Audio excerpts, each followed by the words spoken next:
Good evening. I'm G. Truglia. I'm Pierre Espal. And I'm Pete Meier. Welcome to the second of 5 Motor Age TST webcasts for 2012. Thank you so much, G and Pierre, for joining me tonight. I really appreciate you taking the time out to participate. And thanks to Craig and Alex for hanging around in the background. And helping us out. And to the Car Clinic here in Mahopac, New York, for letting us use their facilities once again to bring you another informative webinar. Tonight's topic, testing engine mechanical condition. Maybe not, we can go in that a little bit deeper, can we? Yeah, and I should warn everyone tonight, I am losing my voice, so that's why we have trusty Pierre here besides other things.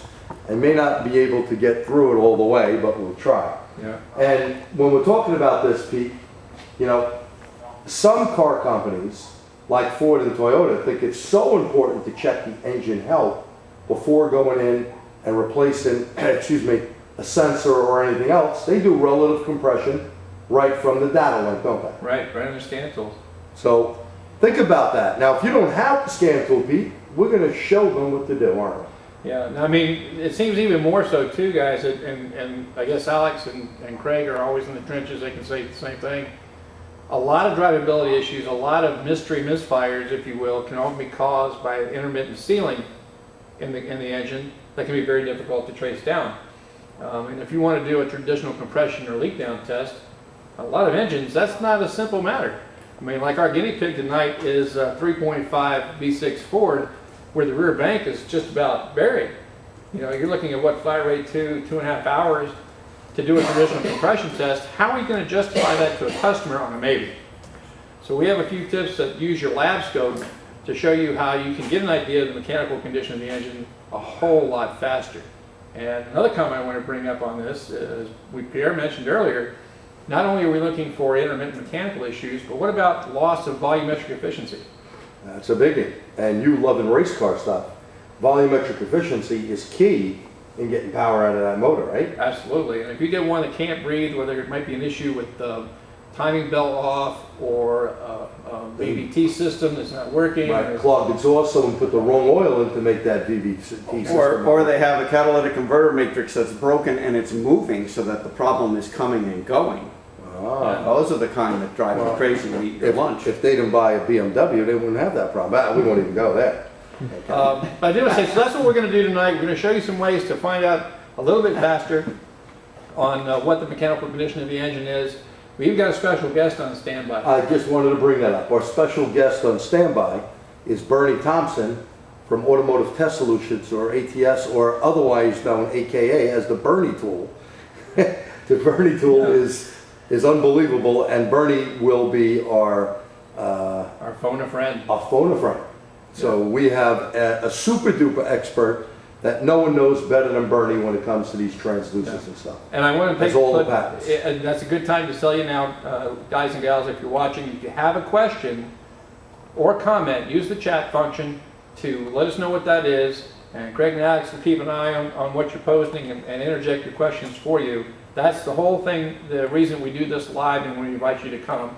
And I got to say, before we really get into the meat of the matter too, thank you to everybody who's here, because if I'm not mistaken, this is a record-setting webcast for us. We have a large number of people online, and that is quite good. It's a topic that people like. And again, we do, without the people out there, the techs out there, we wouldn't be here. That's right. So, we appreciate you guys and gals viewing. And again, like Pete said, if you have a question, ask us, and there's no one better again than Bernie on pressure transducer cylinder stuff. Absolutely. So we'll have him as the expert guest phone person. Right. So I tell you what, let's go and get started. The very first thing that we want to do is talk about doing what's called relative compression testing. Relative compression testing is using your scope in a couple of different ways to gauge what the relative health of each cylinder is to one another. Now, if there's something across the board causing a problem, like valve timing is off, you might get good results and still have a problem, but generally you're going to know that that's a problem because you're going to have a low power issue along with the drivability issue that you're trying to trace. So we're going to start off the first part of the program using a Picoscope Second half, we're going to use the ATS E-scope. Mainly, we're using these two PC-based scopes because we're able to put those on the screen so you can see the same results that we're seeing on our laptops. But a lot of the techniques that we're showing you tonight can be done with any automotive Labscope. So if you're on a Modus, Advantage Pro, OTC, or any of the other Mac handheld tool, scopes, whatever. you know, you can absolutely do these procedures, you know, using those tools. All right, so let's go and get started. You want me to switch this over? Yeah, you want to switch that one over, and if I can get Pierre to man the wheel and the Yep. keys. Okay, we got our Picoscope right up here. Now, if you're a Picoscope user, you're probably familiar with this. This is the Pico Diagnostic software. I'll be the first one to tell you this is not 100% perfect, but again, the whole purpose for what we're talking about tonight is to find ways to speed up that diagnostic process. You know, if I can find out in 30 seconds what normally would take me a couple of hours to do, then that's the name of the game. And if I do find something in this 30-second test that warrants a deeper inspection, now I can go back to that customer with justification and say, you know, Mr. and Ms. Customer, you need to spend two and a half hours of your money to find out what's wrong with this engine. You know, so we're not guessing anymore. We have a solid troubleshooting. Right, that old path. sun saying, test not guess. Now, we should also say here on this Picoscope, when we're doing this relative compression, this vehicle has clear flood. You ask, what's clear flood in case you don't know?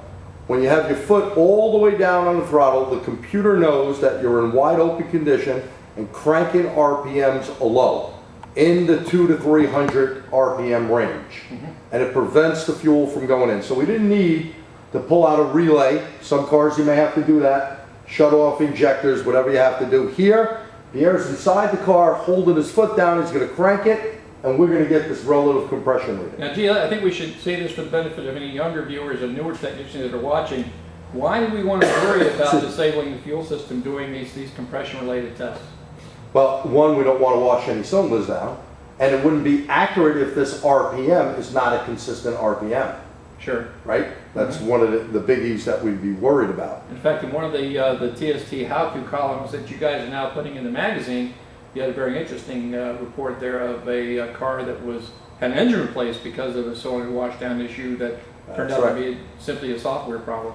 And that's the other thing, you know, the little match on the dipstick test. Do we have a lot of fuel in the oil? Do you guys check that? You know, take the dipstick out in a safe, wide open area, put a match or a lighter underneath, this thing starts catching fire, you got a lot of fuel in there, you got cylinder washdown. Yeah.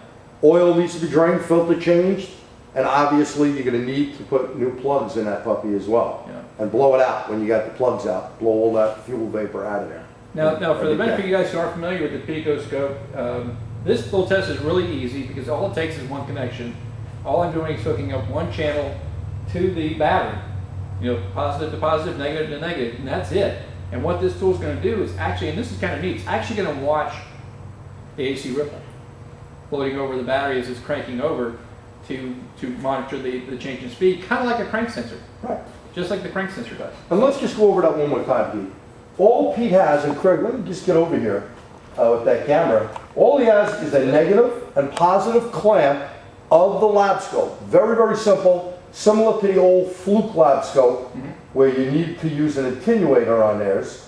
And you selected it, and you went to negative of the battery with a little clamp, like your meter clamp, and to the positive. That's all Pete is doing here. It's a simple, simple connection. As you can see on the screen, we've got a 6-cylinder engine, so we have 6 cylinders selected. And then when I hit the start button, it's going to tell us to start cranking. And 1 second there, Pierre, and I'll tell you. Now this is crank engine. Go ahead and crank it. I'm going to wait for the bar to fill up. And we're done.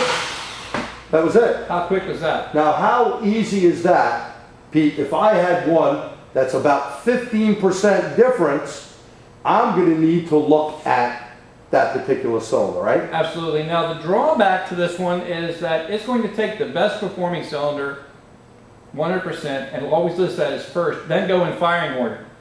So you can't tell from this test which cylinder might be the weak one. Okay, we don't have any way to reference this particular pattern, but that's okay. Again, this took, what, 30 seconds. If I suspect a mechanical issue, this is probably telling me I'm probably okay. Now I can Right. switch my focus to something more. If I saw something yellow and certainly red, now my eye's going to get wide open and I'm going to go dig a little deeper. And here's the test. The next one we're going to do is a little more precise way of doing exactly that. So we're going to back out of the Pico Diagnostic. And again, we'll show you some other ways how to sync it and find out what cylinder you're on. And that's important if your firing order is 1, 2, 3, 4, 5, 6 or whatever. We're going to probably need you in there, Pierre. Yeah. So as he's putting this particular part of the Picoscope on, you know, again, we want to remind you, whether you have a Mac tool, a Modus, you know, the snap-on stuff, or any other Labscope, guess what? You can do the same exact test. A lot of the regular handheld Labscopes, you need to change your coupling, not to DC, but to AC voltage. AC voltage and go negative and positive at the battery. Okay, negative and positive at the battery. Okay, So now, what Pete's doing now is also you can do this with an amp clamp. And we'll show you this on the ATS tool as well a little later. now the next test is also a relative compression test using your scope. And again, you can do this with any lab scope that you own when you have the addition of a high amp clamp to go along with it. That is correct. Now what we're going to do is use the starter current to gauge the overall health of the engine. Now it takes current to get the starter to turn over, and that current's going to be based on the resistance the engine's providing. Right. And look at the resistance when we first crank something. It's like first pushing a car.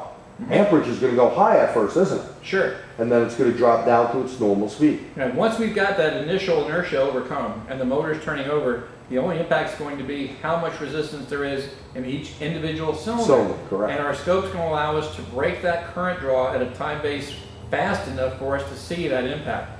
So we're going to go ahead and turn on our amp clamp. And Pete, position just- it around. Now, any cable will do, negative or positive, doesn't matter. Right, Because it's just current. switch your little arrow.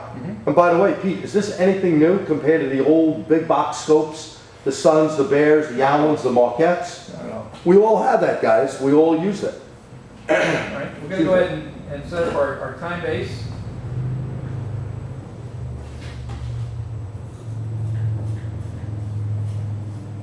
A few other minor adjustments here.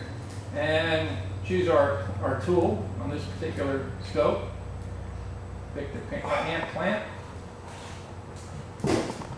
and the range that we want to use. And typically, if you're doing this test, I mean, Pete, you're don't they doing have it a- by yourself. Don't they even have an automotive setup in here, if I'm not mistaken? Yes, they do have some basics to tell you how to set the scope up, but they're not like click the button and it's an automatic No. preset. But there is a very good help guide involved with that. And you know, that's a great point. You know, when you and I first started using scopes for troubleshooting, there wasn't anywhere Presets. near the resources that there are today. You know, just Google what you want.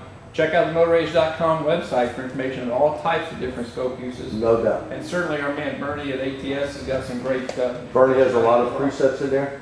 But what would happen if you went under automotive? At least on my older software, charging, starting, ignition, go advanced test, camera crank, go to excuse me, go to charging, starting. Relative compression. Yeah, see, So that it does tells you set how the- to do that. Well, watch, if you click it, it'll set everything up for your petrol, because it's gas. And what it's gonna do, it's gonna load this thing. You can close the window. And it's gonna show you how to do that. Then you know your little stop button on the bottom? Mhm. Here's what it's gonna look like, and then you're gonna be able to run the test and all your settings are there. So if Pierre cranks it, you notice how it's holding? And off you go. Give it help. Should we click start? Hang on there. It should have done that automatically.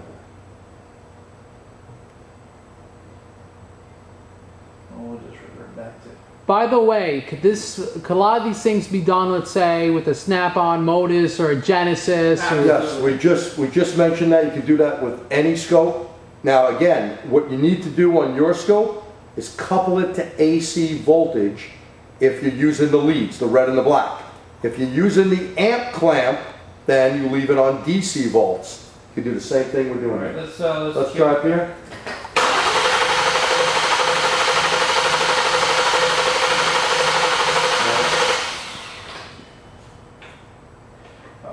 Right.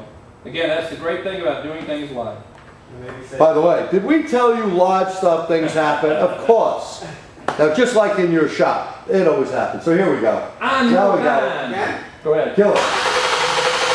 There you go. Freeze that baby. All right. Good. Now, look what we have here. We went up, this thing kind of stops at about 600 amps. Looks like it went a little further. Then comes down, and this is in milliseconds.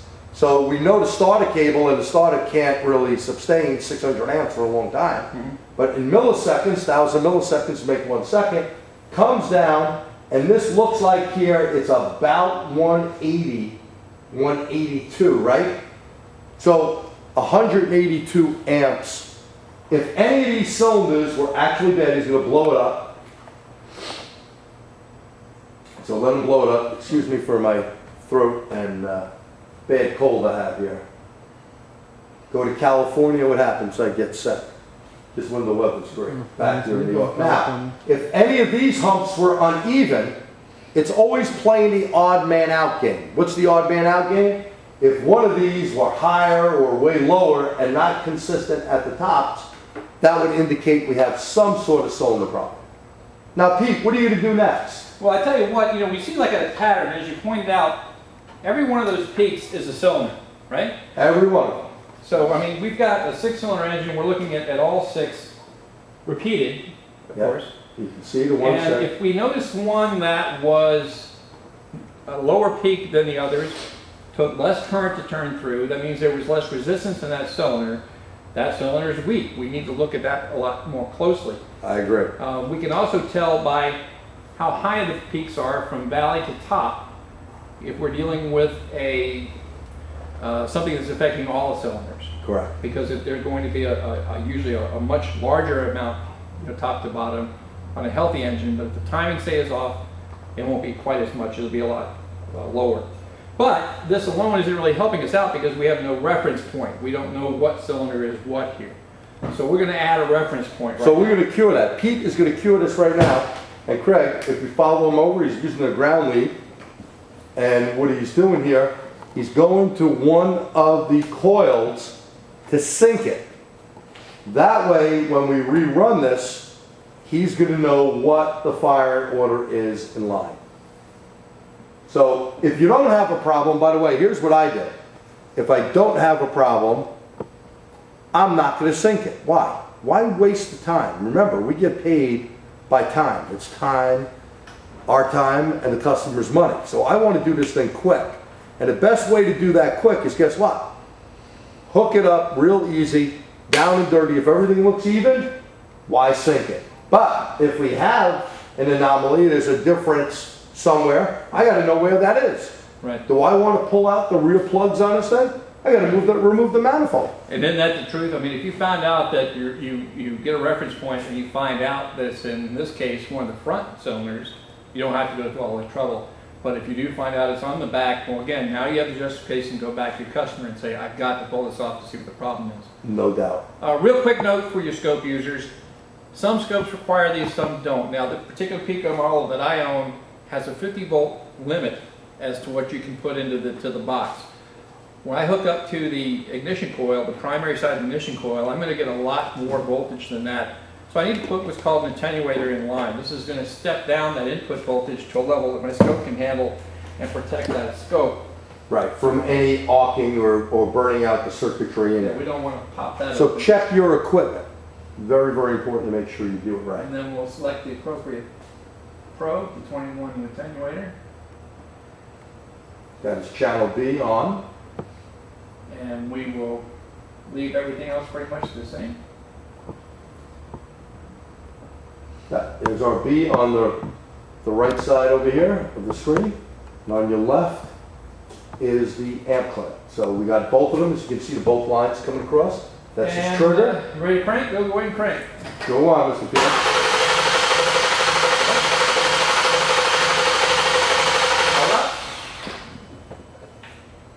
Okay, so again, live, sometimes your back probe pins just don't get it, but stuff happens. Again, we will try, and what that will do is sync the cylinders. By the way, could you sync an injector? State the question. Okay, by the way, could you sync an injector? That's a good question. Well, what do you think? You know, there's a difference between cam timing and ignition timing, isn't there? Which is off the crank. So could you do it? You could do it. It may not be 100% on. Well, I think you could use the injector as a reference point, but you got to keep in mind, when does the injector fire? Fire, exactly. Okay. So if you had nowhere else to go, just keep in mind when the injector fires, because that will throw you 360 out of whack. No doubt. From compression. From compression. Okay. So good question. Any other questions, Craig, while we're waiting? Okay. What, no questions out there tonight? Sure, you got a few. Type some in and we'll see if we can get you the answers. And don't forget, we got Bernie Thompson coming up. Bernie will answer any questions you have on transducers. And we'll show you some neat stuff. I have a tip. Okay, Craig has a tip. What's your tip, Craig? Should I walk up? Well, sure, you can be on camera. All right. We'll allow Craig to be on camera. We don't normally want him on I'm camera. always behind the camera. It's behind the camera. Yeah. Well, you can tell why, right?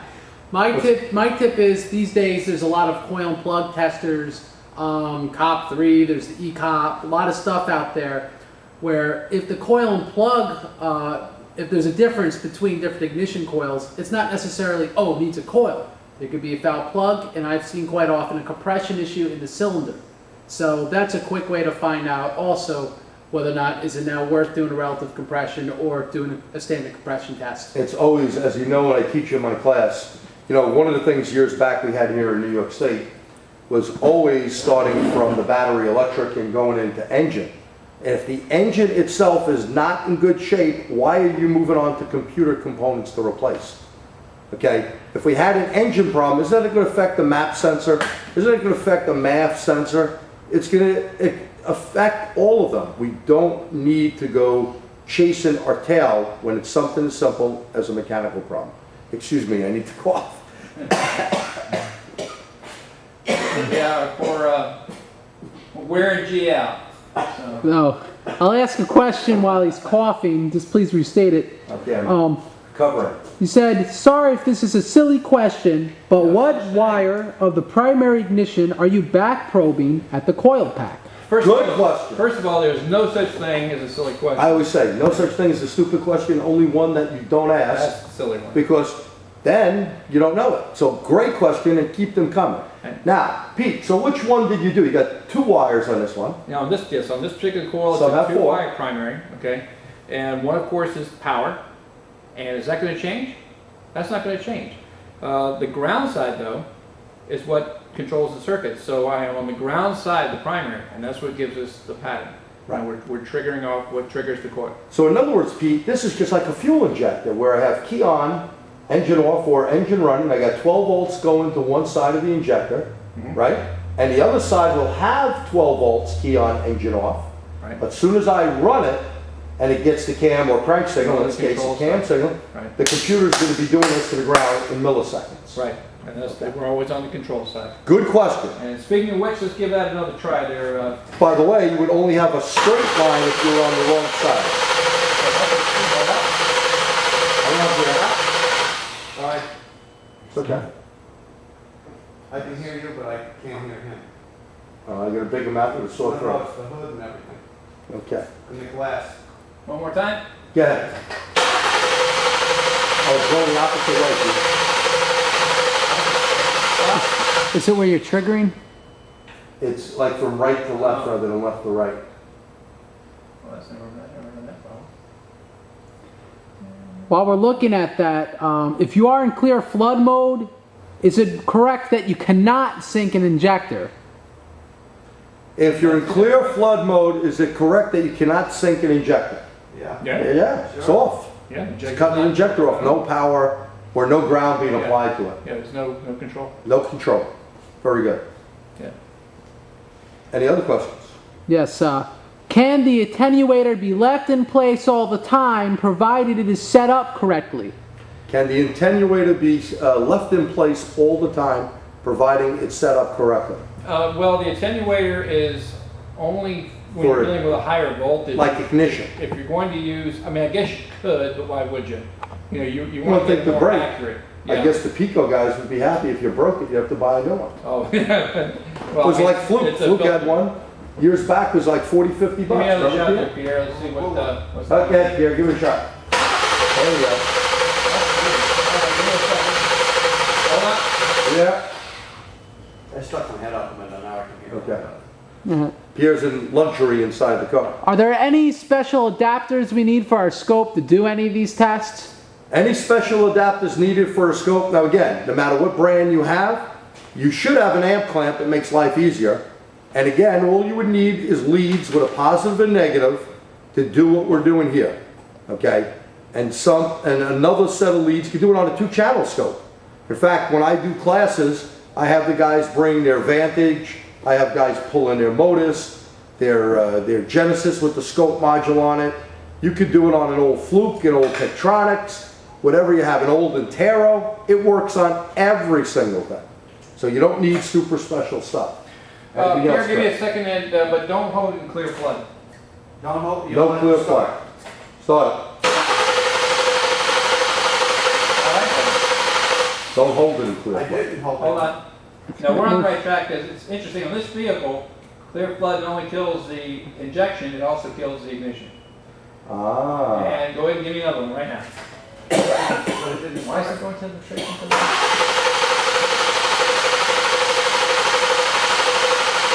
All right, There you go.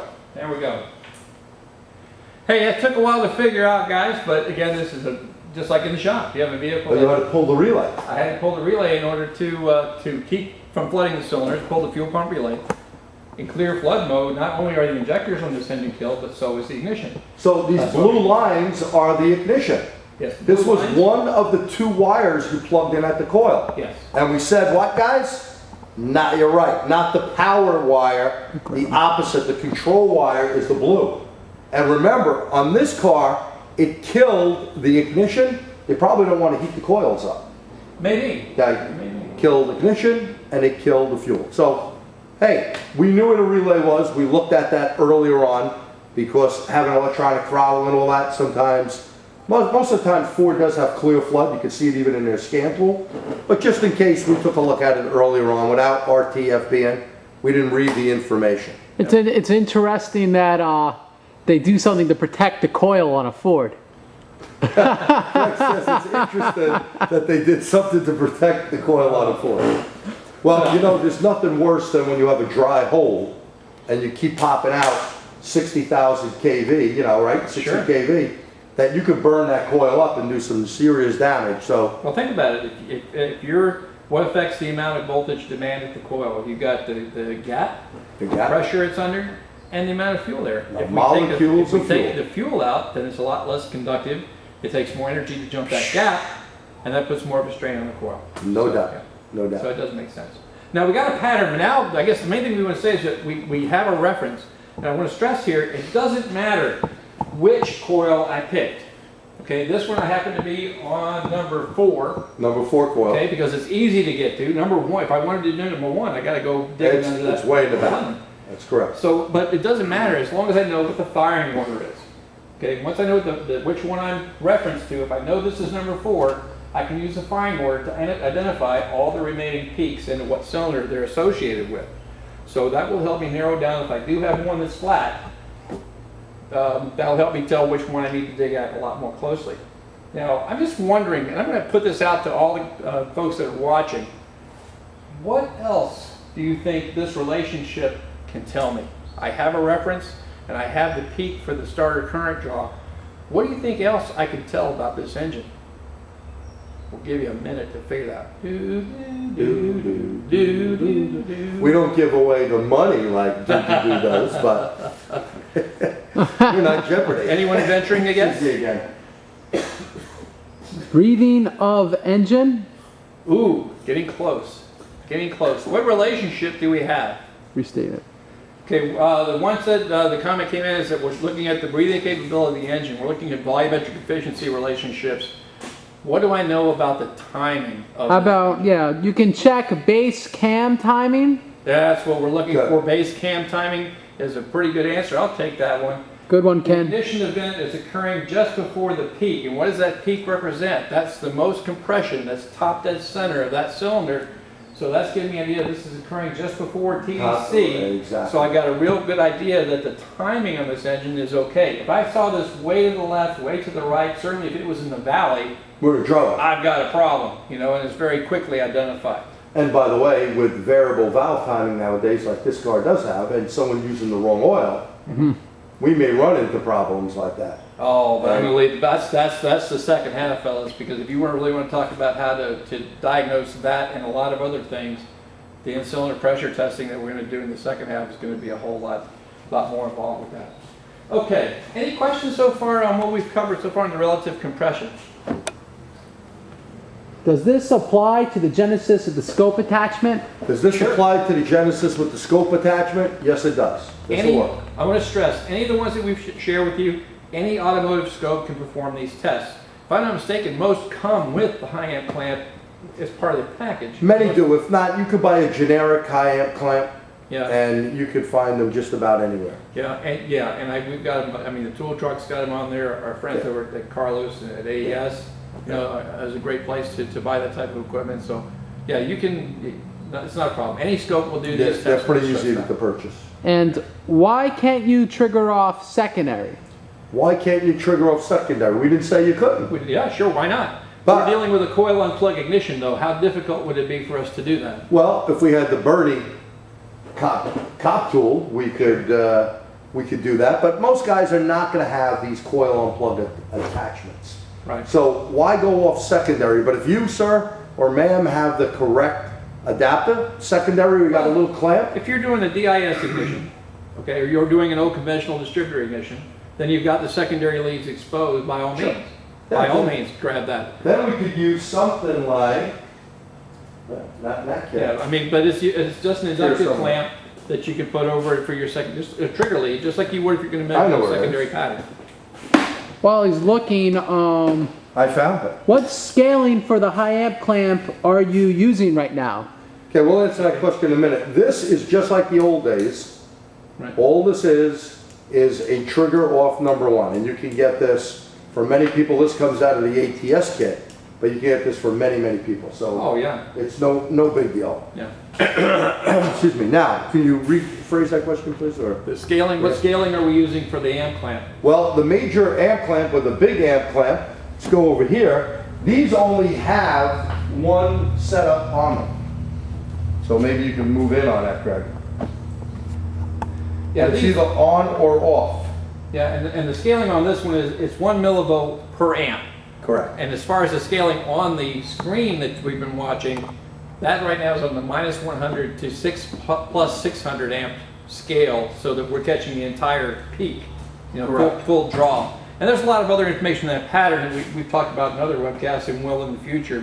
But for what we're doing tonight, the main thing I'm interested in is when it starts to even out and give me the nice even wave that we're looking for. That is correct. And I want to stress too that, you know, what the amperage draw is, I really don't care. I mean, if I'm concerned about the starter's health, Yeah, then you're worried. you know, but as far as what I'm trying to find in relative compression, I'm looking at the relationship between the peaks. Right. That's what we're You should always start with a battery that has at least 12.45 volts. Sure. You know, a weak battery is going to make everything turn over slower. So a good battery is helpful, but you still can get a relative Well, compression. hey, any of the traditional rules for compression testing apply to the relative compression testing. Exactly. Same done the same way. And nice and easy. Any other questions, Scott? Okay. Okay, one last thing we're going to do on relative compression uses a tool. There's a similar one that G will share with the ATS equipment. This particular one is made by First Look. It's actually, this is it. That's the tool. And this is a piezoelectric crystal. This is not a transducer. It can't measure pressure, but it reacts to pressure change. Okay, so what we're going to do with this is we're going to stick this up the tailpipe.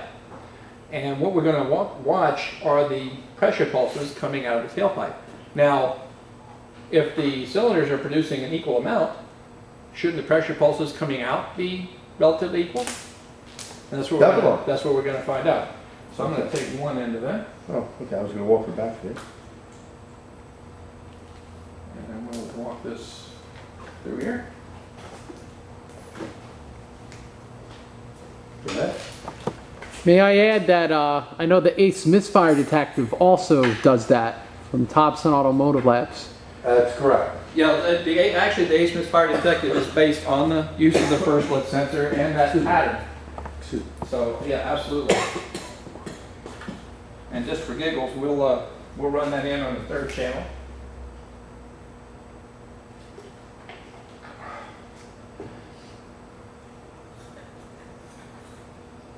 Now, still coming up is stuff on the ATS scope. We got a lot more to go. Now Hang in there with this us. one is a piezoelectric crystal, and I'm going to put my scope on AC coupling, which takes the DC component out. So I'm not going to get a physical measurement. I'm going to see the changes, Right. though, in The volts. pulses. That's what I'm interested in. And let's see if we can, Remember, you got the relay out. yeah, give that a go. So again, not clear flood, just crank it over.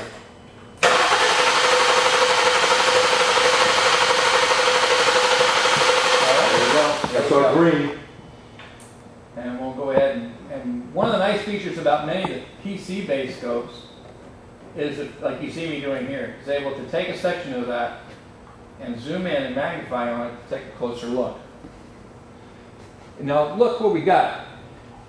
Just as we talked about with the uniformity in the relative compression current, we have the same thing in this weird looking pattern here from the exhaust pipe.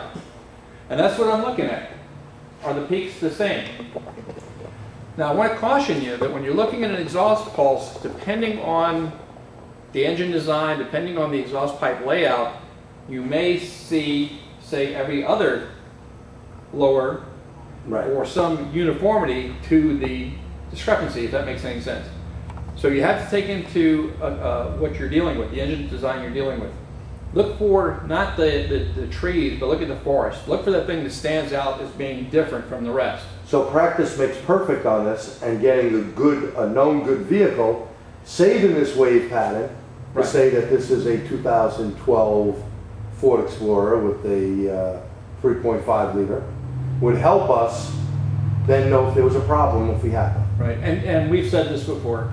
The time to learn your diagnostic equipment is not when the car is broken. That's right. You know, work on it when the car's right. You know, Yeah. get used to what it looks like. Right, you know, they're spending this time watching us, and we thank you very, very much for doing that. But sometimes they need to spend the time in the shop with the tools that they buy. Sure. These pieces of equipment, excuse me, are not inexpensive. They cost money. And get the most out of them. To do that, take some of your own time and do it in the shop. Right, and I do want to point out one thing here that's kind of neat. We're kind of pressed for time, so I won't be able to actually show you. But what I like about the first look sensor is because it reacts to those pressure changes. If I find a weak one here, and it indicates, again, we have our reference, so I know which cylinder is making me leery. I know it's weak, but I don't know is it the top end or the rings. But with the first look, I can move that sensor from the tailpipe to the oil-filled pipe, the oil dipstick tube. And I can check the pressure pulses underneath the pistons. Exactly. Now, if the rings are good and tight, they'll be uniform, which immediately lets me know I got a top-end problem. If they're out of whack, then of course that identifies it as something in the bottom end. Yeah. But again, how long has this taken us to, even with the mishaps, Well, how and long that's- has this taken us to perform these The tests? mishaps are real because we're doing it live, stuff Sure. happens. And the same thing happens to them every day. Right. You know, obviously, the more you do it, the easier it gets, but there's sometimes a glitch is gonna happen. So let's move on to the next set. Well, I'm going to go ahead and we're going to take just a couple of minutes. I'm going to let G move over and start showing you some of the features of the ATS and the in-cylinder pressure transducers as I get the Pico stuff out of the way and switch to monitors for him. And then we'll do some of the in-cylinder stuff. By the way, Pete, if you use that first look in the intake, what are you looking for? The easiest way, the question is, if I move the first look to the intake manifold vacuum, what would I be looking for there? My answer, the same thing I'd be looking for with a traditional manifold vacuum gauge. You know, what's the vacuum, what kind of a pulsation I get.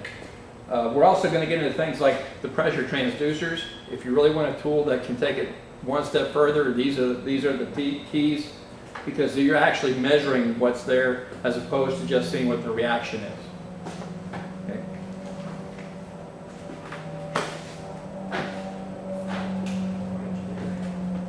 None of my leaves in the way. No, I think we're all Other than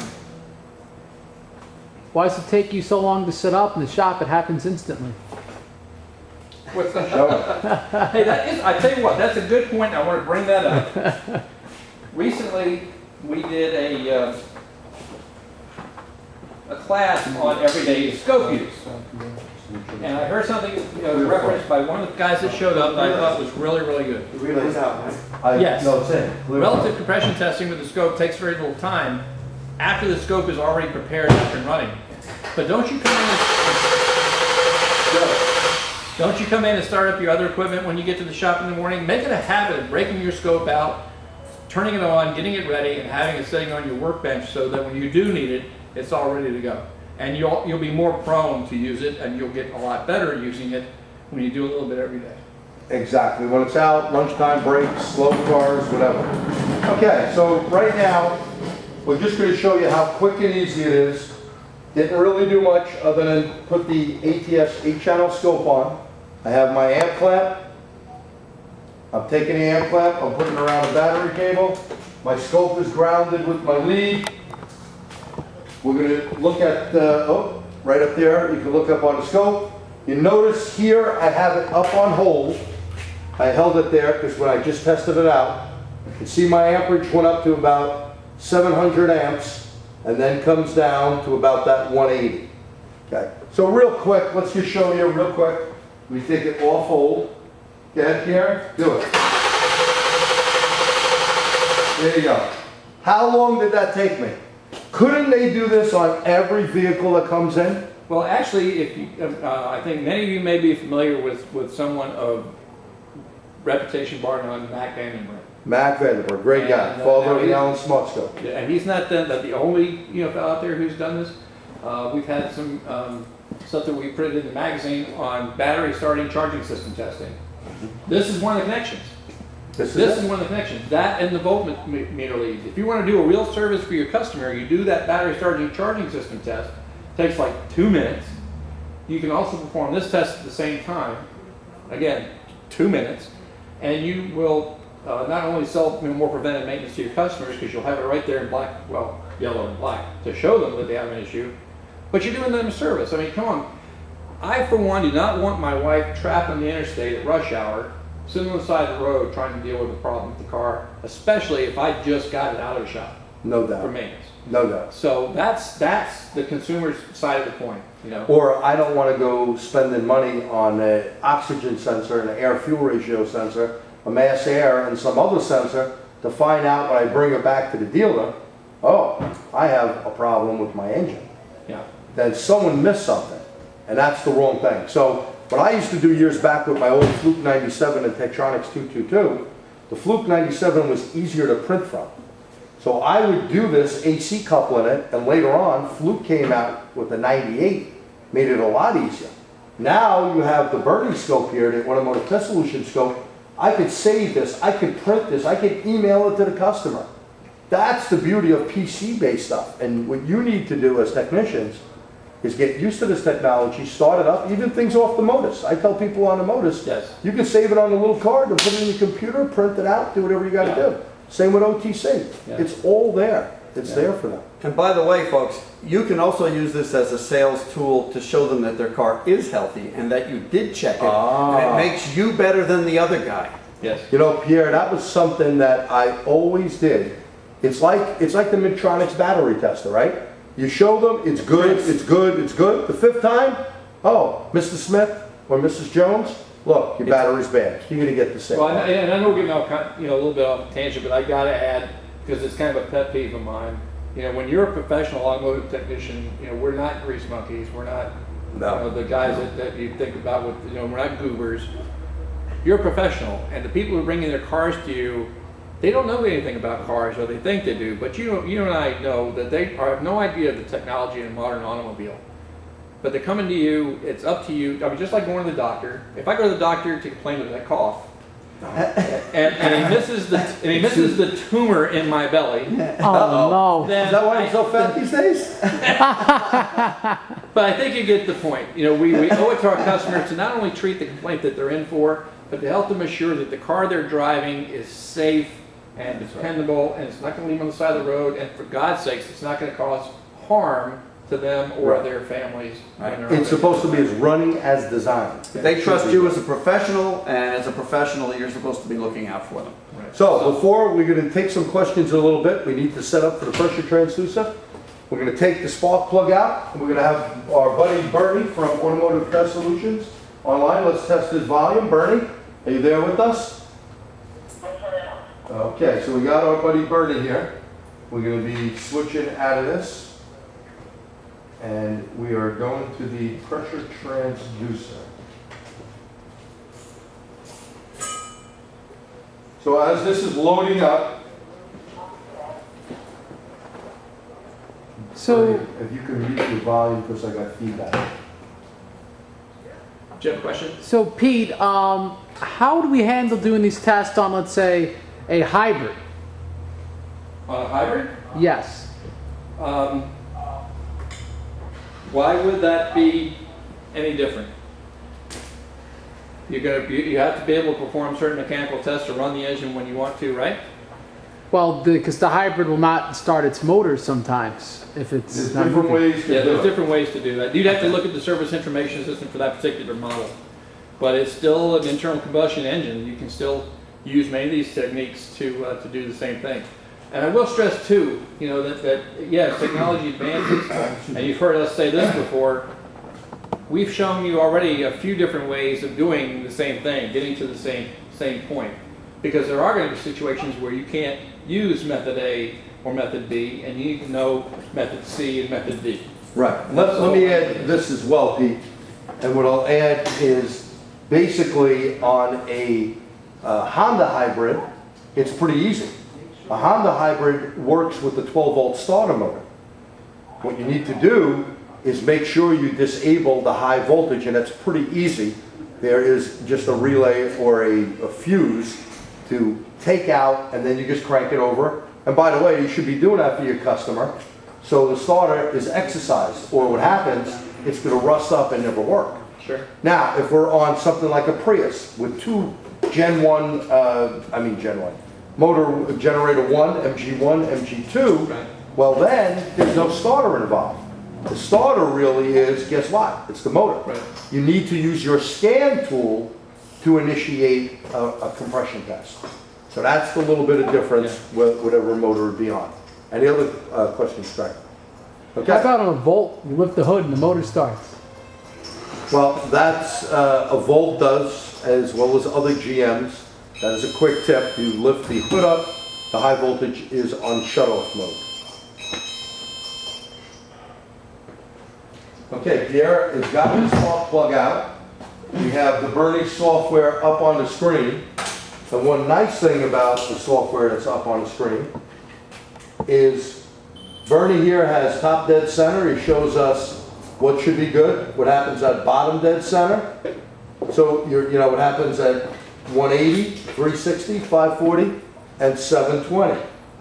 So he has it all in here on the software that it actually comes up and gives you some information. Let me back up just a step. Now, if you're not familiar with this, because we kind of talk about it like because we know about this and we're familiar with the system, nowhere near like Bernie is. But Yep, that's why we Bernie's got, our expert. That's We're why I gonna got him let him calling a friend. But here's what we're going to do. We have a pressure transducer. In this case, we're using the ones made by ATS. If you're a Pico guy, Pico also makes a pressure transducer, the WPS 500. Both of them designed to do the same thing, to actually measure the pressure. And kill it for now. So what we're going to do is, if you do a compression test, you're measuring pressure. You're measuring the peak pressure, right? Exactly. But if there is an intermittent sealing issue, you may go right by it because that traditional compression test is going to peak and it's not going to go back down when the cylinder goes back down, will it? So it's going to peak, and that's all you're going to get. In cylinder pressure transducer testing, allows us to watch the pressure not only peak, but during the entire 720-degree cycle. It's taking the running compression test of years past and bringing it into the 21st century. So, and that's what you're seeing here on the screen. This is a typical in-cylinder running pressure test. And what I like about the ATS program in particular is that the man who designed this, Mr. Thompson, Bernie Thompson, knows in exact detail what's going on every millimeter of that pattern. And he's been able to incorporate that into the software to even help you diagnose what might be a little out of whack. Exactly, and we're going to ask Bernie for some comments here in a second.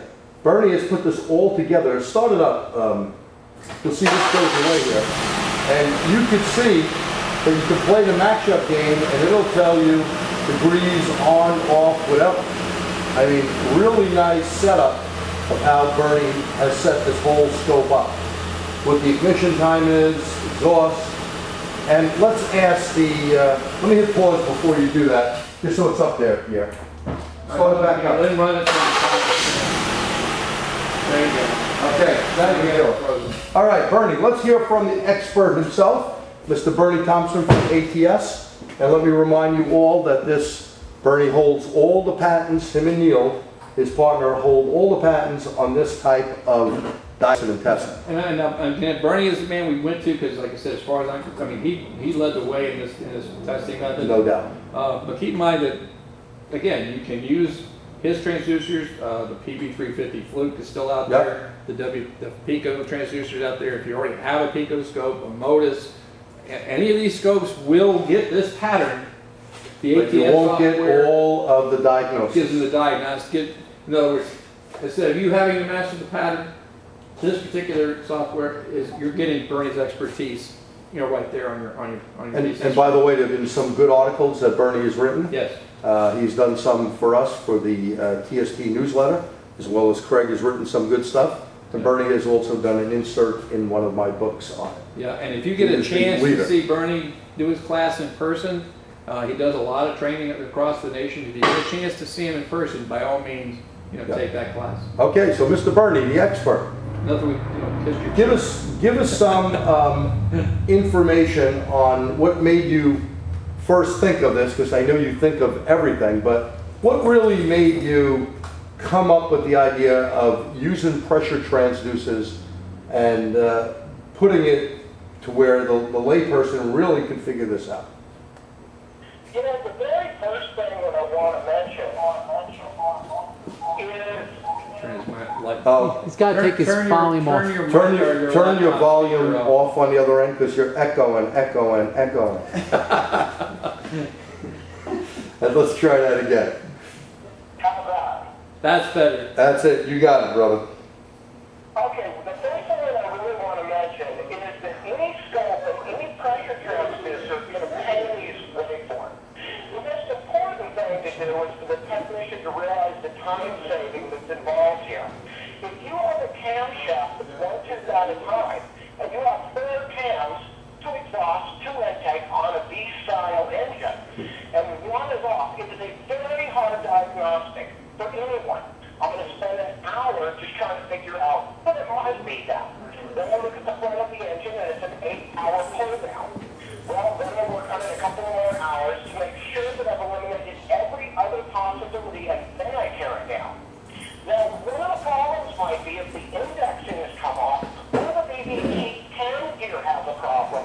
You might be looking at the outside, whatever the driving mechanism is, against the gear timing marks, and they could be correct.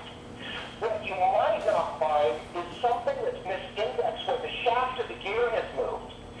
Now, Oh, so you're saying, Bernie, that index, the keyways could break on cars? keyways can be out, break, many different types of holding mechanisms may not even be a keyway, but a swedge or a press. That's right, a press fit, and they move. And some of these V6 motors or 8-cylinder motors, they could be a bear to figure out what's wrong with them. You look at some of the Fords, you look at the Audis, and many other vehicles, they are tough. So I guess what, I mean, because, and what, I think, and I want to reflect this for the folks that are watching, you know, we're looking at the pattern here on the screen, Bernie, and we see, of course, the peak, that's obviously top to center compression, right? That's our pressure peak. And then as we follow it down, we see that you've got these magenta lines. That's got to be the 180 separations, right? That is correct. So those are the 180 separations. So you can see where you would have the first segment to the viewer's left would be the decompression stroke. We would normally refer to that as the power stroke, but since there's no spark plug contained within the cylinder, we didn't ignite air and fuel. That means I compressed it and I'm decompressing it. And as I go down, there's a pocket at the bottom where the exhaust valve actually opens. Each piece of the valve opening and closing, the piston movement will change the pressure within the cylinder structure. What that means is any valve movement or piston movement can be viewed on this. So I can actually check the cam timing. I can see when the dynamic opening of the valve is. I can also see if the valve isn't seating. We've all had a lot of trouble with a valve that didn't seat correctly. And we've swapped coils and injectors, and I've resealed the intake, and you know that it's a valve, but it's really hard to pull the trigger on a $5,000 or $15,000 motor. With pressure transducers, and your scope, I want to stress this, you have a pressure transducer, you have a scope. With a little bit of training, you can learn how to look at these waveforms. And you can look at these pockets, and you can see if the valve is intermittently seated. You can see if the exhaust is plugged. You can see where your ignition timing is. You can see where the intake and exhaust cams are timed. You're talking about saving hours and hours of teardown time, and this test can be done on most vehicles within 5 minutes. Bernie, let me ask you a question. I'm sorry to interrupt you. Do you sell a DVD or anything on this? I know you have some stuff built into the tool. Have you done a DVD on it? The only DVD I've done is for you, G. And I wasn't even trying to go there. So that's right. We have a TST, Bernie Thompson ATS. And he has point by point details on how you interpret these waveforms on his article. It's in a major magazine. It's also on his website, and it works with any transducer, so you can interpret that waveform. Yeah, Okay. just so that the viewers know that when we get towards the end here, we'll give you Bernie's website so you can go there and you can see these articles and learn that. But what I'd like to ask Bernie to do, if he would, when we start here at PDC, now we've come to the end of the decompression stroke, as you call it. Could you walk our audience through the basics of the different segments here? Yes. So basically, we'll go to top dead center. That's the top position. That is correct. On the left side of the screen. That's top dead center. As the piston starts to move away from the head, the pressure reduces and it starts to drop. And then it will drop into a pocket that will be formed, you'll see right before the 180 mark. And that pocket is where the exhaust actually opens. Now, it will rise into what we refer to as the exhaust plateau, and the exhaust plateau will come across. And then the intake valve will open right before the 360 mark. And so the piston will be in the downward movement, and it will pull that cylinder into a negative state of pressure. And then it will go across to where we have the third marker, which is bottom dead center. The valve will close roughly after that, about 50 degrees after that. And then the piston will move upward towards top dead center again, repeating that cycle. You know, Bernie, real quick question here. On that section after the intake valve closing, that negative pressure there, is that the same as our intake manifold vacuum? It is. So basically, even though we hit bottom dead center and maintain the pressure, that is because the intake valve was open. The piston came down to bottom dead center and now is in an upward movement for the next 50 degrees before the valve ceases. Mm-hmm. But the induction pressure, you got to think about the intake as being an accumulator. It's holding a large amount of negative pressure, and so it will hold that pressure down at intake level, even though the piston is moving up until the valve ceases. Once the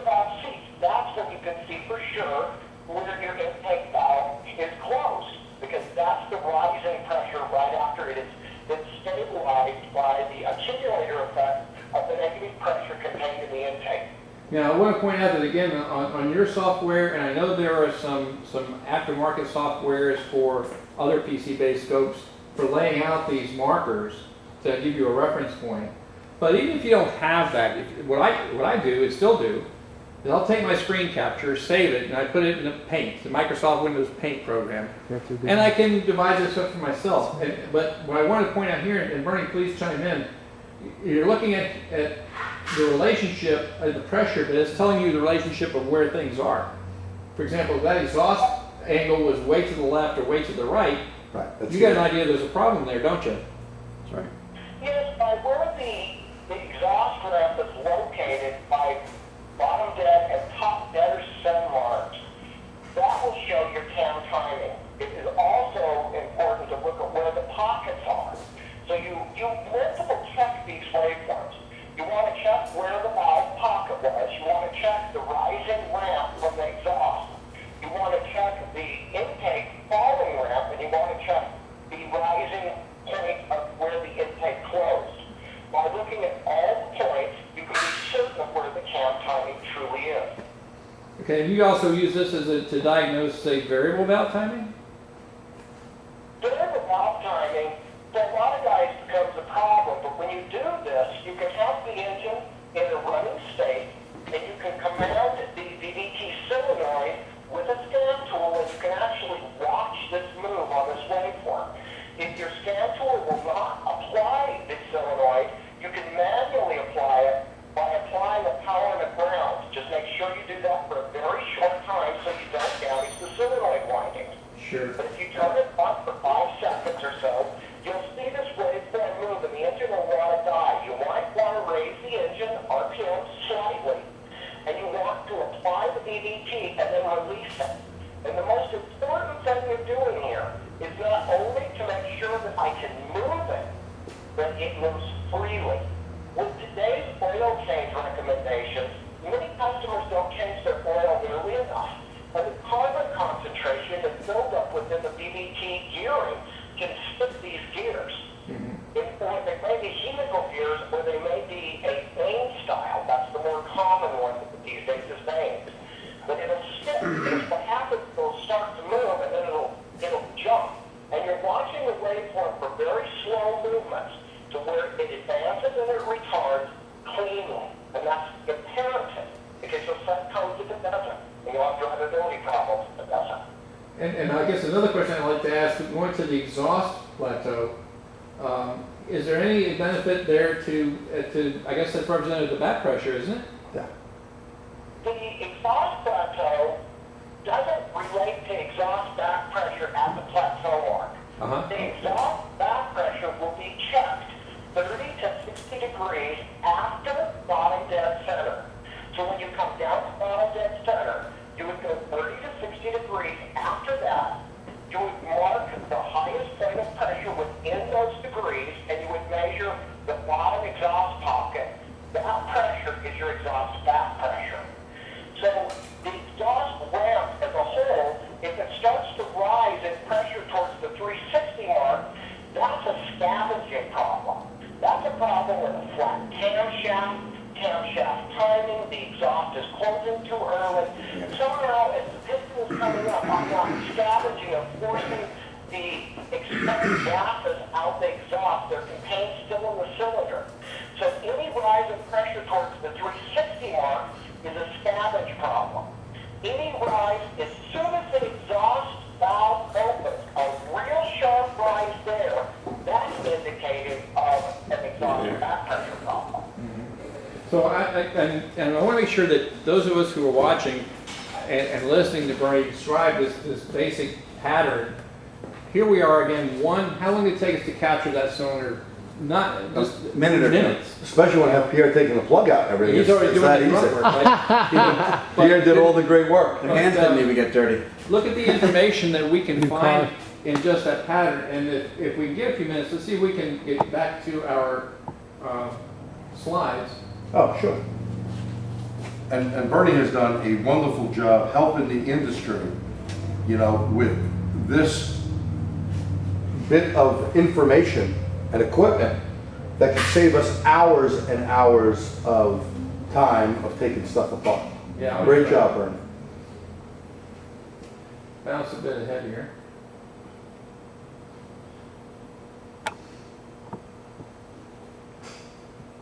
This is kind of the picture I wanted to share, and Bernie, I'm sure you can probably see this at home. This has got a little bit of everything in it. We've got the running pressure, we've got the injection event. So we were asked earlier about using the injection event as your triggering event. Okay, yeah, we sure can do that, but since you're occurring 360 out of whack with your cylinder, then your firing order is going to be reversed in order to identify which one you want. And here's our ignition event. So from this pattern, Bernie, and especially with the addition of the in-cylinder pressure, I think the message that I'm getting from you, I can find a whole lot of different drivability causes in a whole lot less time. Absolutely. I mean, to have a true top-dead reference is really important. A lot of times, like I had mentioned before, maybe the flex plate on the back is broken, and that's your triggering mechanism for the crank. Sure. If it broke and moved, how do you know which one moved? The cam or the crank? All we know is the cam and crank correlation is not correct. Right. In order to know which end I've got to attach, whether I'm going to pull the transmission to fix the flex plate that broke, or possibly the timing chain has come off with the belt is misadjusted. The idea is to look at top dead center and compare top dead center against the flywheel. Absolutely confirms that it is absolutely top dead center. And where the mark should be is correct. So to have true top dead center is imperative. And you can find things that you weren't even looking for. You can find ignition timing problems. I was just working on a Ford Focus, and the ignition timing was 75 degrees advanced. Wow. The scan tool said it was 15 degrees advanced. It was running very poorly with low power. So I thought the cam was off. I got in to check the cam, but you always attach the coil so you could see where the spark actually occurred. Don't ever bypass that because that's a very valuable piece of data. Sure. So now you've got the spark. Well, I was running so poorly it felt like the cam, but maybe it plugged exhaust and it ended up being the spark. But again, a scan tool thought it was there because the wheel was misindexed. You mean and that engine back to pin the wheel, and the shop did not pin the wheel. They didn't realize they had to do that. You mean scan tools lie? Basically, on Fords, the front pulley has to be pinned when you tighten it. Yeah. It's not keyed in any way. Mm-hmm. So if you didn't pin it and you were out several teeth, little codes were set on the vehicle. It was off almost 2 teeth. Wow. The computer says it's correct. So it's setting your ignition timing based off of a bad reference to cam. I'm sorry, bad crank reference. The wheel on the crank isn't located correctly. And you mentioned that top dead center reference, and please correct me if I'm mistaken, but you're referring to the fact that the peak that we get with our in-cylinder transducer, that's a hard fact, that's never going to change. That peak's going to be when the piston gets to the top. Absolutely. Yeah, so that's what makes it a very valuable reference. Now, let's see, Bernie, if we have any questions, Craig, from the audience for Bernie? No, but Brandon linked to the article, which was sent to everybody in the chat bar, where Bernie point by point goes over one of these waveforms. Oh, well, thank you, Brandon. Appreciate that. Oh, Brandon did that, not you? Yeah. You put Well, the- I copy and paste what he wrote and paste there. Oh, Yeah. very good, Brandon. Thank you. Doing Craig's job for you. Maybe you need to come out here to New York. And again, and that's the other thing I want to stress here. You have the webcasts that we've been doing. They're online. You can Google. You find that information when you Google that information. Oh, no doubt. Today it's just too easy to get the information that you need. If you Google in-cylinder pressure transducing, I'm sure you're going to come up with a bunch of stuff, including all the work that Bernie's done in this area. No doubt. Those great articles, and the equipment is reasonably priced to save you loads and loads of time. And isn't that what it's all about? Absolutely. Our time and the customer's money. Yeah. And if you can do it right and, not trust, as Bernie was saying there, scan tool not giving them the right information, that's nothing new, is it? Yeah. So you need a scope that's going to help you fix a lot of things. And in this case, a scope and a transducer really helps on mechanical issues. And Bernie, I want to take this opportunity to thank you very much, for spending your time with us this evening. I know that you're sacrificing time from your own work and your family. So thank you so much. I'm sure that everybody watching appreciates you taking the time to help us out. Yep. Thank you, Bernie. Thank you for asking it. I truly appreciate it. Thank you. And no questions for Bernie, Craig? All right, Bernie, if you want to hang on, we do thank you. In case there's any questions that come up, that'll be up to you. We'll be on probably for another 10, 15 minutes. Okay, so I want to kind of just throw one thing in there really quick at last, because again, a lot of you guys are scope using. Someone even mentioned using the secondary before. That is correct. So I'm going to go through just a very little quick story on where that can come into play and help you catch intermittent, because that is another method for finding these intermittent sealing issues. Here's that relative compression test that was taken. What slide is that? Oh, I'm sorry. Did I throw you off? A little bit. It's way up there, Craig. It's Keep way in the going. beginning. All right, I'm So going. We're going to let Craig catch up. Put up. So please bear with us at home. All right, this is now my fault. Sorry. No, we won't. You let there you or off. you're not? No. Wait. All right, here I am. There we are. All right, look at Okay. Thank you, Craig. Yep. But this is, again, this was an actual problem. The shop I used to work at asked me to come out, and they asked me to come out because I had a scope, they don't. And they got to the point in their troubleshooting where the tech line help told them, you need to hook the scope up now. Right. But we'll kind of get into that. This was a 2005 Pacifica 3.5. This car, when it ran badly, had a dead miss. I mean, a dead hole. But it didn't do it all the time. When the miss wasn't there, it ran like it rolled off the showroom, perfectly. And when I came to the shop, we did a relative compression test first. And if you look real closely, if you see what we see, notice right here, the little peak is weaker than the rest. We'll even look at it a little closer so that you can see that. Now, I'll admit, when I first saw that, I missed it.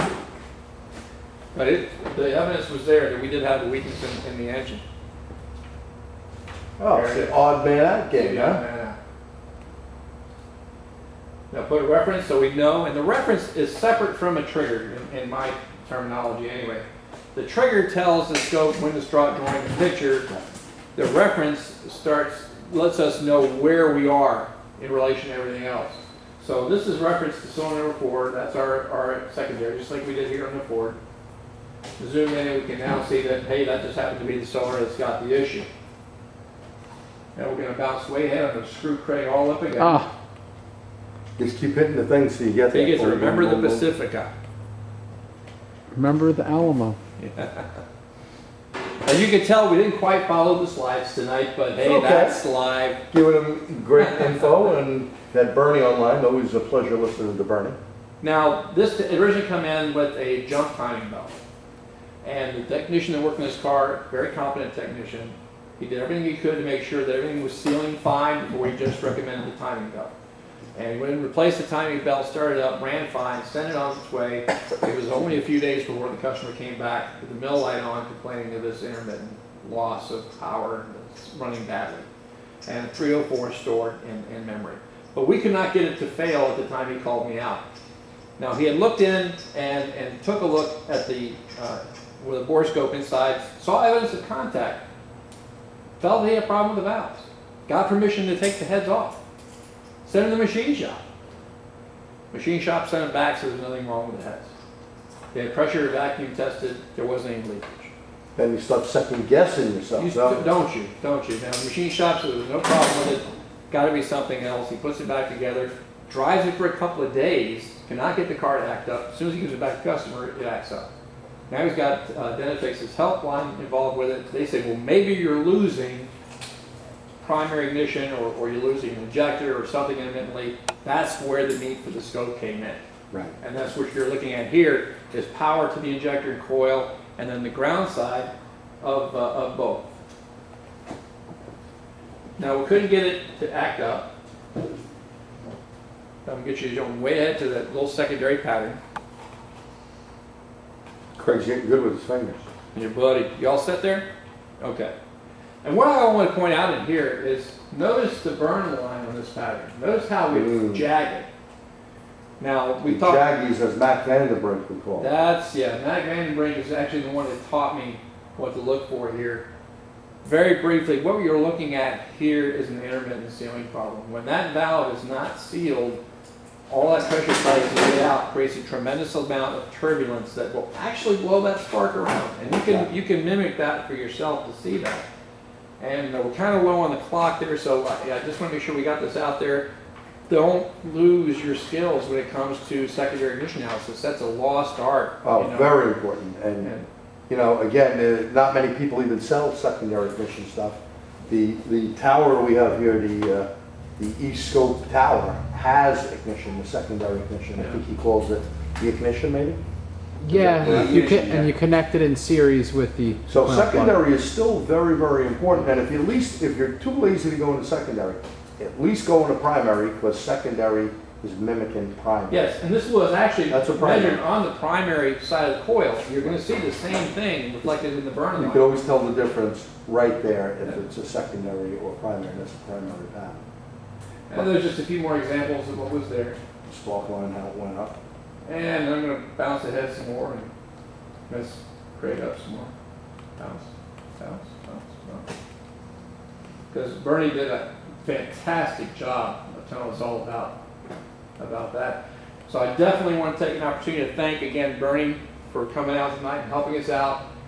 Go check out his website, automotivetestsolutions.com.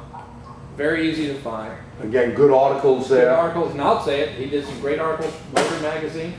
See, we didn't even do that But last you year. begin, but you know what, G, I know it's about, It's about helping but it's technicians. about getting the message out. If the information's there, I'm gonna tell you, that's where the information is. Now, we've got some good stuff in Motor Age too, on the same topic. Excellent But stuff. my hat's always off to Bernie, because that man knows, like again, every millimeter of that pattern inside and out. He's the man to go to for questions. He has done so much stuff over the years. I remember one webcast we did from here in New Mexico, and we had a 2.5 liter Chrysler that was in a crash motor. And we had it lined up first, and then we moved it a tooth or two, one way or the other. And you can actually see the problem on that pattern like this. Well, And that's good to practice on.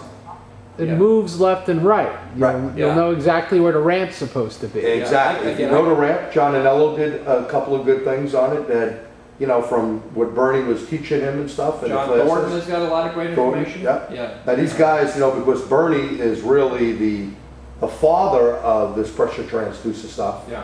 I don't feel old, Bernie, but that's kind of the truth. He has put so much time into this and done a great job. And, unfortunately, it's not time tonight to show you his misfire detection that you can buy even for his 4-channel scope. But that pressure transducer he has is a pressure transducer that is a patented device, different than first one. Totally different. And Bernie has some really neat stuff to help pick the pepper out of the flywheel.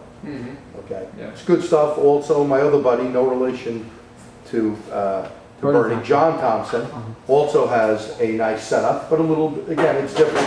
Bernie's the type of guy, him and Neil, that think out of the box, far ahead of their time. Their equipment has won numerous awards from different companies. When I was working out in Texas, picked up another award for them. They weren't able to make it. I was teaching at the Show Power, and they had won another award there. So Yeah. hats off Yeah. to There's Bernie. a lot and of Neil. great training resources, but again, if you want to know the ins and outs, I think Bernie Yeah. is. Now, before we wrap this up and say bye-bye to everyone, let's ask her any questions. We still have Bernie on the line for Bernie or myself or Pete or Pierre. How/where do we connect the scope for engine running tests? Okay, Where do we connect the scope for engine running tests? now, are you referring to the in-cylinder pressure testing that we're talking about now? Is that what you're referring to, the running pressure? Justin would have to, he would have to specify. He did Justin, could you specify. please specify that engine running test? Were you talking about He said yes to what? the one we just did? Yeah. Okay, we took the spark plug out, we screwed in, Pierre, do you know that pressure transducer thing we screwed in? Looks like just like your pressure from your pressure gauge, but where's the little hose so you get the idea? This is the ATS pressure transducer. You're familiar with these. It looks like a compression gate, a regular old cylinder compression gauge. Look at this, stop looking at the big nose, look at this. This is what gets screwed in the cylinder. This goes on top of it. The wire goes onto here. Here's Pierre being so nice with the wire.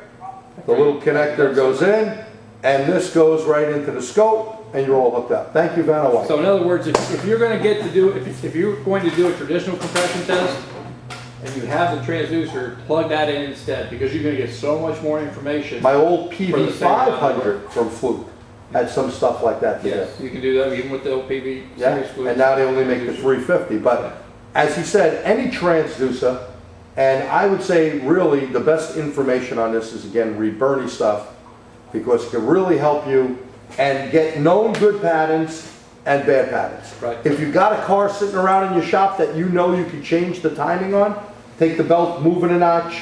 Boy, what better lesson than that? Yeah. I mean, that's what we had done on a live webcast. We had moved that belt to show them. And again, things get pretty tough when you're doing it live, but at least it showed them it's right on where it's supposed to be. We move it to advance it or retard it, you can see it instantly. And that's what I would point out too. I mean, for example, let's take a timing belt. You move that all off to, you're probably looking at 15 degrees or so variance. You're going to see that. That's Yes. not gonna, it's not going to be a matter of, You're going to see it. it's going to be different. It's going to be noticeably different. But how about that variable valve timing system? Maybe you can use, you're on that Audi and use your Auto Logic, or on a BMW, you can play with the Vano system and watch that pattern move. Yes. And give you an idea, how about if someone put the wrong oil in a car? Now Pierre will tell you, Mr. BMW expert here, as well as a Volkswagen expert, I hate to say that, but oh well, Pierre. You know all about oil and Vano systems that have issues for years. Absolutely, and it's not just the viscosity, for example, it's using oil with the wrong additives attacking the seals, so that even after you put the correct oil in, you still have a problem. Yeah. So be careful, those cheap oil changes that your customers may go to are not saving the money. Use the right oil with the right spec and of course the right filter, very important. I just had a customer with a RAV4 and unnamed oil change chain put the high mileage oil in. Why don't you come out here so people Oh, can hear sorry. you. Okay. Here's Craig with a story before we wrap up. All right, here's my story. So I just had a RAV4 and she would bring it to the quickie oil change place and they used the high mileage oil because the car is high in mileage. And now it had VVT codes. Put the right oil in, code set off for about a month, now it's back, now she got a new Mercedes. No more RAV4. Well, because she already did damage and probably that place was using the wrong oil for a long time. But I did get a water pump and a cat in that car before she got rid of it. So that makes him happy. The bottom line is there can be damage that's hidden from incorrect lubrication amongst other service errors. Yeah, boy, And that's a it's- topic for a whole. Oh, you can spend a week on that. On the right oil. In fact, Pete and I were out at Prestone. You know, when you talk about fluids and you talk about oils, there's a whole bunch of stuff. Pierre did a great job on one of our, you can see it on the TST website, on lubricants. He did a very, very good class on that. And I believe we have that on DVD, right? Yes, It's on we have that DVD and it's on YouTube. So it's on YouTube. Now, any questions before we go? This man has to fly back to Florida. Now, are these pressure transducers proprietary, or could they be used in different lab scopes? No, they can be used on different Labscope. I don't think the Bernie Now, ones. Bernie's, could. I don't think so. I think Yeah, I don't know. Let's ask Bernie. Bernie, are you still on? Bernie? Can your transducers be used on any lab scope or just yours? I know your software gives everyone the diagnostic type of ability, but the question is, can they be used on any lab scope? Yes, that can be used on any Labscope. Very good. So Bernie's stuff can be used on anything, and he's pretty fussy with these transducers that they're just right. Thank you, Bernie. Any other questions? And the same thing with like the Pico transducer. I mean, it comes with a BNC on one end, which is very typical for lab scopes nowadays. Or you can get the connector to Yeah, you can convert take it a from banana, BNC, or to the BNC to standard banana. type. So yeah. Any other questions, Greg? I Okay. just want to point out very quick, our next webcast is going to be on August 23rd when G is going to host a discussion on when to pull the trigger on that electronic control module. You know, that can often be an expensive part, and if it's in doubt, you gotta make sure whether that's the real problem or not, and if it is, what caused its demise. So you don't change two of them. And that's it, just like all the other Motor Age and TST webinars, just like you guys know tonight, there's no cost to attend. We do ask you to register so we know how many people to expect, but you can review it again at your leisure once we have it archived at either the TST's YouTube channel or of course at motorage.com. And the last thing I want to tell you, I mean, I can't begin to share in the short time we have left everything that we have available for you guys, not just these webcasts, but our digital how-to magazines, our monthly 10-minute training segments, our after-hours program twice a month where we have live guests, all of that going on, all of that available for you if you sign up for the Certified Technician newsletter by going on to motorage.com/Vortex, delivered to your inbox so you'll know what's coming up and when, how to register, all the information you need, tech tips that you can use to fix those cars in your base, and other information just to make life easier for you in general. So if you have any more questions, I want to thank. Well, I just want one other plug for TST. Next week, I am the guest speaker filling in for Ken Zanders. I will be doing Asian imports, and we'll start in Auburn, Massachusetts on Monday night, Tuesday in Southbury, Connecticut, Wednesday in Totowa, New Jersey, and Thursday here in Mahopac, New York, as well as simulcast throughout the world. So perhaps you're not close by to go to one of those 4 states and do it live. You can come on. There is a $60 charge to come online. Our members do get a discount for every webcast they attend. Oh, well, I got to throw this in. Yes, you can get a lot of valuable training by joining TST and taking part in what they do each and every month. But they also have a lot of free ones. Like you just yesterday did a great one on EVAP testing. In our newsletter on Monday, you'll have a link to that. We also have Excuse me for dying. the roundtable sessions that the TST provides, where it's just a bunch of guys sitting around talking about what you can do to again make life easier. So with all the plugs done, I'm sorry. and Gene dying, I'm dying. I apologize thanks for all the for Pierre talking. for his help Yeah, tonight. Pierre, thank you once again, George Pierre. G. and Craig, Yeah. thanks again for allowing us to come into your place and keep you up late and keep you away from home. I want to say very quickly, I don't know if I say congratulations or run like crazy to Craig. Yes. Leaving the single life, gonna be a married man the next time I see him. That's right. That's So right. Congratulations to Craig. Hey, everybody, thank you so much for coming out. Thanks for coming, guys We'll see you and again. gals. Thank you. Good night, guys. Too.